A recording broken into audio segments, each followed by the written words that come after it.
Hello दोस्तों, आप सभी का स्वागत है आपके अपने YouTube channel PU online classes में।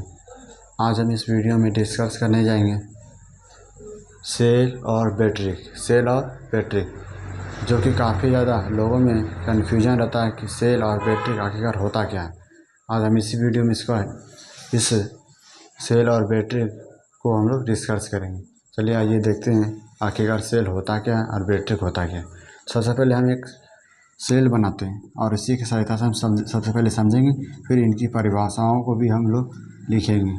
तो एक मैं साधारण सेल बनाता हूँ। तो देखिए आपका ये सेल हो गया, ये आपका हो गया धन ध्रुव और ये आपका हो गया ऋण ध्रुव। इस तरीके से बैटरी हो गया और ये आपको हम लिख सकते हैं धन ध्रुव है आपका, ये आपका हो गया धन ध्रुव और ये आपका हो गया ऋण ध्रुव हो गया आपका। इस तरीके से आपका धन ध्रुव हो गया, ये आपका क्या हो गया ऋण ध्रुव हो गया। और इसमें भरा पदार्थ जो होता है, इसमें भरा हुआ पदार्थ जो रहता है वो क्या होता है, कैसा पदार्थ होता है, तो वो सक्रिय पदार्थ। इसमें भरा पदार्थ कैसा पदार्थ होता है, सक्रिय पदार्थ होता है।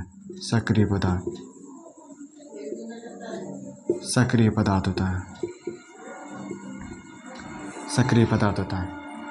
इसमें भरा पदार्थ क्या होता है, सक्रिय पदार्थ होता है।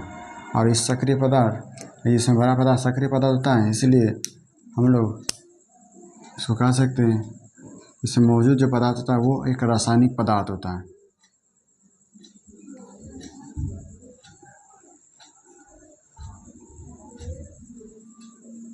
रासायनिक पदार्थ होता है। और इसी रासायनिक पदार्थ में क्या होगा, रासायनिक अभिक्रियाएं होगी, रासायनिक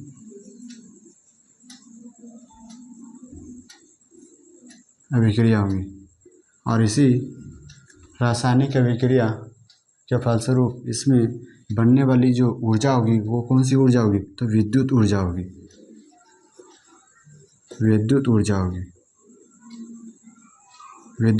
कौन सी ऊर्जा होगी, विद्युत ऊर्जा होगी। यानी हम कह सकते हैं कि सेल में कौन सी ऊर्जा उत्पन्न होती है, तो बोलेंगे विद्युत ऊर्जा उत्पन्न होती है। कौन सी ऊर्जा उत्पन्न होती है, विद्युत ऊर्जा उत्पन्न होती है। तो कौन सी अभिक्रियाएं होती है, तो रासायनिक अभिक्रियाएं होती है। और इसी विद्युत ऊर्जा का इस्तेमाल हम लोग उपकरण के उपयोग में लाने के लिए हम लोग क्या करते हैं, विद्युत उपकरण के उपयोग के लिए हम लोग क्या करते हैं, विद्युत ऊर्जा का इस्तेमाल करते हैं। तो इस तरीके से हमने देखा कि एक सेल जो होता है उसमें दो ध्रुव पाया जाता है, एक धन ध्रुव, एक दूसरा क्या पाया जाता है, ऋण ध्रुव। इसमें बड़े पदार्थ जो होते हैं वो सक्रिय पदार्थ होते हैं और सक्रिय पदार्थ एक तरह का क्या होता है, रासायनिक पदार्थ होता है, जिसमें रासायनिक अभिक्रियाएं होती है, जिसके फलस्वरूप इसमें क्या बनती है, विद्युत ऊर्जा उत्पन्न होती है। क्या उत्पन्न होती है, तो विद्युत ऊर्जा उत्पन्न होती है। और इसी विद्युत ऊर्जा का इस्तेमाल हम लोग क्या करते हैं, तरह तरह के हम लोग इलेक्ट्रॉनिक डिवाइस जो होता है उनको उपयोग में लाने के लिए हम लोग क्या करते हैं, इस ऊर्जा का उपयोग करते हैं। तो इस तरीके से हमने देख लिया कि सेल क्या होता है। तो सेल क्या होता है, सेल एक ऐसी युक्ति है, सेल क्या है, एक ऐसी युक्ति है। हम यहाँ पर लिख लेते हैं इसको, सेल एक ऐसा युक्ति या यंत्र भी लिख सकते हैं आप लोग, युक्ति या यंत्र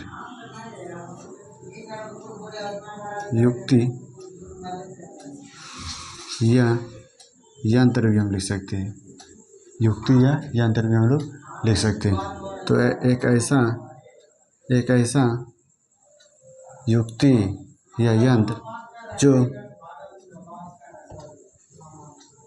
जो क्या करता है, जो विद्युत ऊर्जा उत्पन्न करती है। क्या उत्पन्न करती है, विद्युत ऊर्जा उत्पन्न करती है। तो किसके फलस्वरूप, तो रासायनिक अभिक्रियाओं के फलस्वरूप। तो रासायनिक अभिक्रिया में क्या उत्पन्न होती है, तो रासायनिक अभिक्रिया के फलस्वरूप रासायनिक ऊर्जा उत्पन्न होती है। क्या उत्पन्न होती है, रासायनिक ऊर्जा उत्पन्न होती है। और इसी रासायनिक ऊर्जा के फलस्वरूप क्या बनती है, यहाँ पर हम लिख सकते हैं, यहाँ पर क्या उत्पन्न होती है, रासायनिक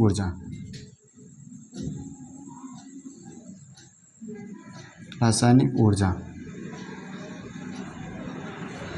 रासायनिक अभिक्रिया होगी तो सिंपल सी बात है, रासायनिक अभिक्रिया होगा तो रासायनिक ऊर्जा बनेगा। और यह रासायनिक ऊर्जा जो होता है एक तरह की विद्युत ऊर्जा होती है। क्या होती है, विद्युत ऊर्जा होती है। तो हम कह सकते हैं तो सेल एक ऐसा सेल एक ऐसा युक्ति या यंत्र है जो रासायनिक ऊर्जा को क्या कहेंगे, जो रासायनिक ऊर्जा को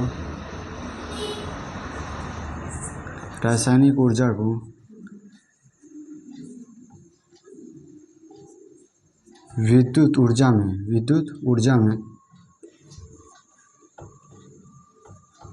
में बदलता है। तो आप लोग यहाँ तक लिख सकते हैं सेल की परिभाषा। सिंपली सी बात है, कोई बड़ी भाषा नहीं है, आप इसे आसानी से याद रख सकते हैं। आपको सीधी सी माइंड में रखना है कि सेल एक ऐसी युक्ति है, एक ऐसा यंत्र है, यह एक ऐसी डिवाइस है जो क्या करता है, रासायनिक अभिक्रियाएँ करती है और रासायनिक अभिक्रिया के पास रासायनिक ऊर्जा उत्पन्न होती है और यही रासायनिक ऊर्जा किसमें परिवर्तित हो जाती है, तो विद्युत ऊर्जा में परिवर्तित हो जाती है। किसमें बदल जाती है, विद्युत ऊर्जा में परिवर्तित हो जाती है। इन्हें हम सब क्या कहते हैं, सेल कहते हैं। तो रासायनिक ऊर्जा से विद्युत ऊर्जा में परिवर्तित होना ही क्या कहलाता है, सेल कहलाता है। क्या कहलाता है, सेल कहलाता है। तो इस तरीके से अगर हम लोग सेल का अगर संकेत देखें तो सेल का अगर हम लोग संकेत देखें तो कहते हैं सेल का आप लोग अगर संकेत लिखते हैं तो सेल जैसे ये आपका हो गया प्लस और ये आपका इस तरीके से क्या करेंगे, ये आपका हो गया प्लस, ये आपका हो गया माइनस। इस तरीके से आपको संकेत के रूप में सेल को दर्शा देना है। आपको ये डायग्राम बनाने की ये ज़रूरत नहीं है। आपको एग्जाम में जब पूछा जाएगा सेल किसे कहते हैं तो बोलना कि सेल एक ऐसी युक्ति या ऐसा यंत्र है जो रासायनिक ऊर्जा को विद्युत ऊर्जा में बदलता है। तो इस तरीके से आपको क्या करना है, इसमें बना लेना है। इस तरीके से आपको सेल बना लेना है। अब हम लोग देखते हैं आगे, हम लोग देखते हैं बैटरी देखते हैं। तो बैटरी क्या आता है, सेलों का समूह होता है। बैटरी क्या होता है, सेलों का समूह होता है। यानी कई सारे सेलों को अगर एक साथ अगर जोड़ दिया जाए, कई सारे सेलों को अगर एक साथ जोड़ दिया जाएगा तो उन्हें हम सब क्या कहेंगे, बैटरी कहेंगे। क्या कहेंगे, बैटरी कहेंगे। तो बैटरी की परिभाषा हम लोग लिखते हैं पर इसको हम मिटा देते हैं। तो समझ लीजिए, पहले समझ लेते हैं बैटरी का आखिर होता है। देखिए अगर बात करें तो ये आपका क्या है, इलेक्ट्रोड है। इलेक्ट्रोड हम लिख देते इलेक्ट्रोड।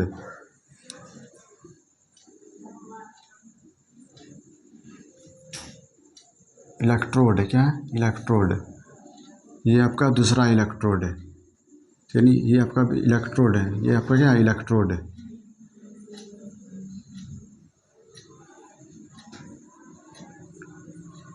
ये आपका क्या है, इलेक्ट्रोड है। क्या है, इलेक्ट्रोड है। कैसा इलेक्ट्रोड है, यहाँ पर अगर हम बात करें तो ऋण आवेशित है। क्या है, ऋण आवेशित। यहाँ पर कैसा इलेक्ट्रोड है, यहाँ पर बोलेंगे धन आवेशित इलेक्ट्रोड है। तो इसमें होता क्या है, अगर हम लोग देखें तो जो विद्युत ऊर्जा बनती है ना, इसमें जो विद्युत ऊर्जा बनती है, इस विद्युत ऊर्जा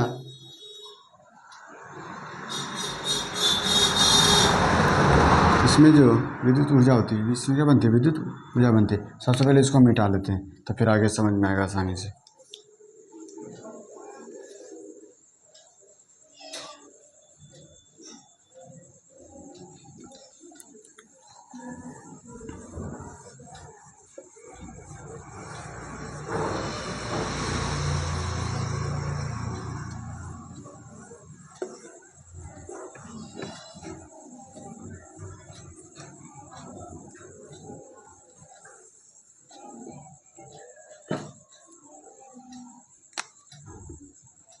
देखिए जैसे मैंने सेल बता दिया, तो सेल में भी क्या आता है, अगर बैटरी की बात करें, सेल में बात करें, तो दोनों में एक कॉमन बात है जो कि हम बता देते हैं कि देखिए इसमें क्या होता है, दो इलेक्ट्रोड पाया जाता है। सेल हो या बैटरी को, दोनों में क्या पाया जाता है, दो इलेक्ट्रोड पाया जाता है। और इन दोनों इलेक्ट्रोडों में क्या उत्पन्न होती है, विभवांतर उत्पन्न होती है। क्या उत्पन्न होती है, तो विभवांतर उत्पन्न होती है। दोनों इलेक्ट्रोडों के बीच क्या उत्पन्न होती है, विभवांतर होती है। किन चीज़ों का विभवांतर उत्पन्न होती है, तो जो रासायनिक अभिक्रियाएँ होती है, तो उससे रासायनिक अभिक्रिया के फलस्वरूप जो ऊर्जा उत्पन्न होती है, इन्हीं ऊर्जाओं का विभवांतर उत्पन्न होता है। क्या उत्पन्न होता है, विभवांतर उत्पन्न होता है। आगे हम विभवांतर और विभव के बारे में भी जानेंगे, आखिर विभव और विभवांतर होता क्या। पर हम उतना विभव और विभवांतर में इस वीडियो में हम नहीं देखेंगे। हमें सिर्फ इतना देखना है कि इलेक्ट्रोडों के बीच क्या उत्पन्न होता है, विभवांतर उत्पन्न होता है। और इसी विभवांतर के वजह से इसमें क्या उत्पन्न होती है, विद्युत ऊर्जा उत्पन्न होती है। जो रासायनिक अभिक्रियाएँ होती है अंदर में, इसी रासायनिक अभिक्रियाओं के फलस्वरूप जो ऊर्जा बनती है, और ये ऊर्जा दोनों इलेक्ट्रोडों के बीच क्या उत्पन्न करती है? विभवांतर उत्पन्न होती है। क्या उत्पन्न करती है? विभवांतर उत्पन्न करती है। क्या उत्पन्न करती है? विभवांतर उत्पन्न करती है। तो इस तरीके से हम कह सकते हैं इसके अंदर जो रासायनिक अभिक्रिया होती है इनसे दो सेलों के बीच क्या उत्पन्न करती है? विभवांतर उत्पन्न करती है। चलिए हम लोग बैटरी की भी परिभाषा हम लोग लिख लेते हैं।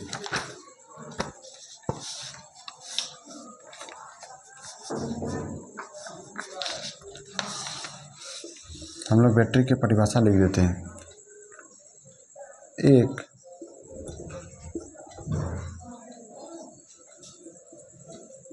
एक ऐसी युक्ति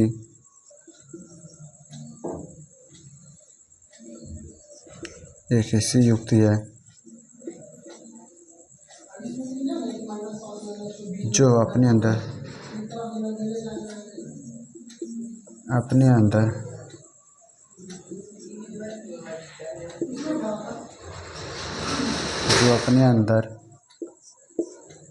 हो रहे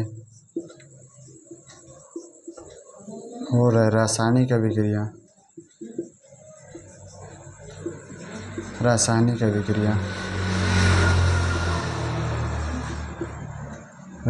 अभिक्रिया द्वारा सेलों के दोनों इलेक्ट्रोडों के बीच विभवांतर बनाए रखती है। दोनों इलेक्ट्रोडों के बीच क्या बनाए रखती है? विभवांतर बनाए रखती है। दोनों इलेक्ट्रोडों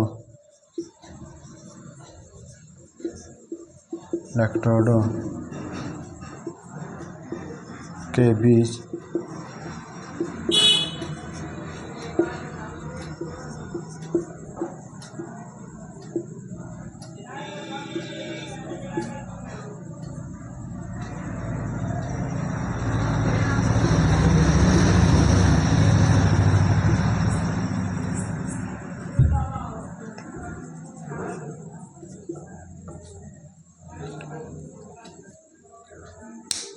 तो इस तरीके से हमने बैटरी की भी परिभाषा देख ली। अब बैटरी को हम दूसरा और परिभाषा लिख देता है। आप ये भी लिख सकते हैं, पर ये काफ़ी ज़्यादा छोटा हो जाता है और ये 10th लेवल के लिए सही नहीं माना जा सकता है, पर सही रहता है, पर वो काफ़ी ज़्यादा छोटा हो जाता है। और इस तरीके से आप 10th लेवल में अगर क्वेश्चन पूछा जाता है तो आप इस तरीके से लिखते हैं तो आपका मार्क्स कटने का चांस बना रहता है। तो इस तरीके से जब हम लिख देते फिर भी तो सेलों के समूह को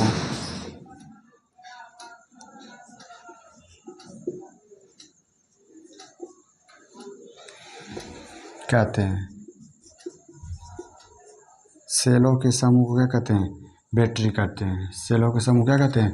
बैटरी कहते हैं। देखिए हमने बैटरी की परिभाषा लिखा, एक ऐसी युक्ति है जो अपने अंदर हो रहे रासायनिक अभिक्रियाओं द्वारा सेलों के दोनों इलेक्ट्रोडों के बीच क्या करता है? विभवांतर बनाए रखता है। उन्हें हम सब क्या कहते हैं? बैटरी कहते हैं। आप लोग सेल में भी इसे लिख सकते हैं, आप इन्हें सेल में भी लिख सकते हैं, पर जैसे हमने यहाँ पर क्या लिखा है? सेलो लिखा है।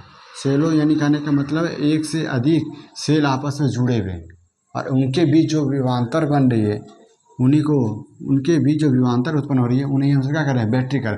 और आपको अगर सेल में यही परिभाषा आपको लिखना आती है, ये भी सही है, पर आपको यहाँ पर सेलों की जगह पर क्या लिखना पड़ेगा? सेल लिखना पड़ेगा। और फिर उसके बाद आपका जिस तरीके से लिखा हुआ उसी तरीके से आप सेल में भी लिख सकते हैं।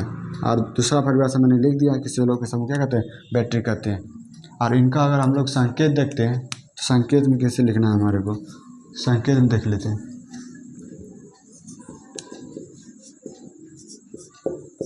संकेत में हमारे को क्या करना है? संकेत में देखिए यहाँ पर हम क्या करेंगे, इस तरीके से हमारे को संकेत कर देना है।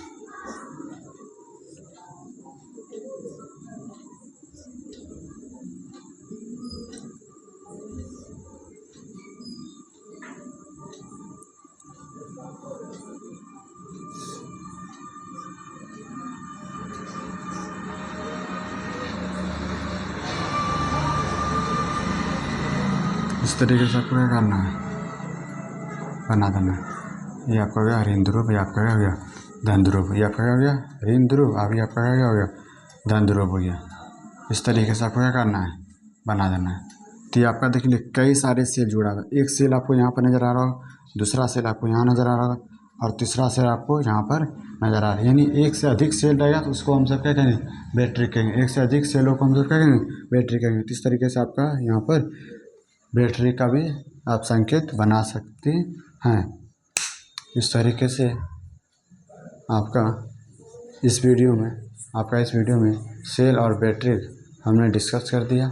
बस फिलहाल इतना ही। आगे की वीडियो में बने रहने के लिए आप इस चैनल को लाइक एंड सब्सक्राइब कर सकते हैं। फिलहाल के लिए इतना ही, आप इसे आसानी से उतार सकते हैं।